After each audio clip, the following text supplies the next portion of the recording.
और पूर्व अध्यापक दीवान सिंह खाती ने कुछ ग्रामीणों के साथ आकर उपजिलाधिकारी खटीमा को ज्ञापन सौंपा, जिसमें उनका कहना था कि उन्होंने कंजाबाग उम्र खुर्द में 1990 में एक प्लॉट खरीदा था। वहीं उस पर मकान बनाकर रहने भी लगे थे, क्योंकि वो खटीमा क्षेत्र में अध्यापन का कार्य करते थे। रिटायरमेंट होने के बाद किसी कारणवश वो अपने गृह क्षेत्र बेरीनाग में चल गए, लेकिन कुछ दिन पूर्व से फकीर चंद्र और कुछ भूमाफिया इस मकान पर कब्जा करने की कोशिश कर रहे हैं। दीवान सिंह ने आरोप लगाया कि शासन प्रशासन की मिलीभगत से भूमाफिया सहयोगी ग्रामीणों के नाम पर भी एफआईआर लिख रहे हैं। उनका लगातार पुलिस प्रशासन कोतवाली में बुलाकर उत्पीड़न कर रहा है। वहीं पूर्व अध्यापक दीवान सिंह का कहना है कि यदि उनको न्याय नहीं मिला तो वे आत्महत्या करने को मजबूर होंगे। वहीं उप जिलाधिकारी खटीमा तुषार सैनी का कहना है कि उनके द्वारा न्यायालय के पेपर मांगे गए हैं, उनको स्टडी करके ही आगे की कार्रवाई की जाएगी। ये 1990 में 45/100 का 100 फीट का यूनिट उठा लिया था, जिसमें कि 1995 में 4 कमरों का मकान बनाया था और उसमें मैं रहता आया हूँ और मैं यही टीचिंग करता था चटिया हाई स्कूल चटिया फार्म में। और 2019 में मेरा रिटायरमेंट हुआ। फिर मैं अप डाउन करते रहता था, क्योंकि मेरी बूढ़ी माता जी बहुत बीमार थी।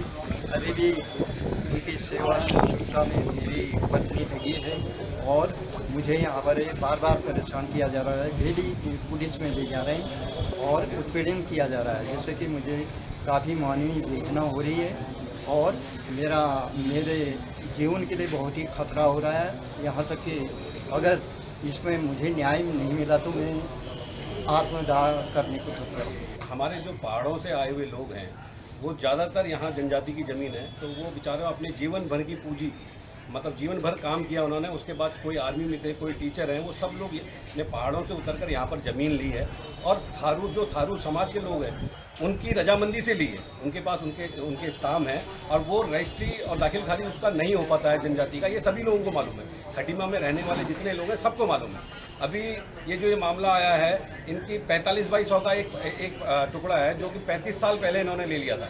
उसमें इनका मकान भी बना हुआ है। बीच बीच में ये पहाड़ गंगोली हाट इनका गांव है, वहाँ जाते थे और बेरनाग, और वहाँ से यहाँ आते थे। तो कुछ भूमाफियाओं ने, मैं साफ कहना चाहता हूँ, ये कुछ भूमाफियाओं ने, जो कि एक का नाम आनंद सामंत है और एक महिला है जो भारतीय जनता पार्टी की पहले पदाधिकारी भी रही है, तो ये सब लोग मिलकर उस थारू समाज के लोगों को बहला फुसला कर ये लोग इनकी ज़मीन को हड़पना चाहते हैं। और मेरी ज़मीन थी, है और रहेगी, क्योंकि सर मुझे जो है न्यायालय के द्वारा मतलब जो है कि अधिकार मिला है, डिग्री मिली है और दीवान सिंह खाती जी ने न्यायालय में मेरे नाम अपील कर रखी है। तो मैंने उनसे कहा कि गुरुजी, आपने जो न्यायालय में अपील कर रखी है मेरे नाम, तो अब आप न्यायालय के अंतिम निर्णय की प्रतीक्षा कीजिए। यदि न्यायालय आपके पक्ष में करता है तो आप निसंदेह ले लीजिए, मैं निसंदेह छोड़ने के लिए तैयार हूँ। अगर मेरे पक्ष में अगर न्यायालय आती है, न्यायालय की ओर से आदेश आता है, तो जो है कि आपको निसंदेह छोड़ना पड़ेगा आपको। यही आपसे मेरी निवेदन है और यहाँ तक कि शासन प्रशासन से भी मेरा ये निवेदन है। आगे सर मुझे कुछ नहीं कहना।